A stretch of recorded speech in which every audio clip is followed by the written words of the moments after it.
If you're facing repeated payment declines on Facebook, it can be frustrating. This guide will help you troubleshoot and resolve the issue step by step. Step 1. Check payment method. Ensure that your payment method is valid and has sufficient funds. Verify the card details, including the expiration date and billing address, to ensure they match your Facebook account information. Step 2. Review account status. Check if your Facebook account is in good standing.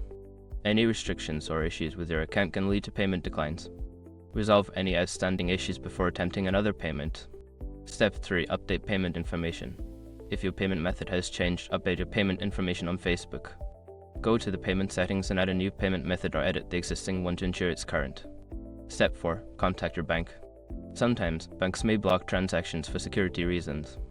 Contact your bank or card issuer to ensure they are not blocking payments to Facebook and to confirm there are no issues with your account. Step 5. Reach out to Facebook support. Before filing a refund or dispute, use the #com link in the description to open the refund dispute deadline calculator and confirm your deadline.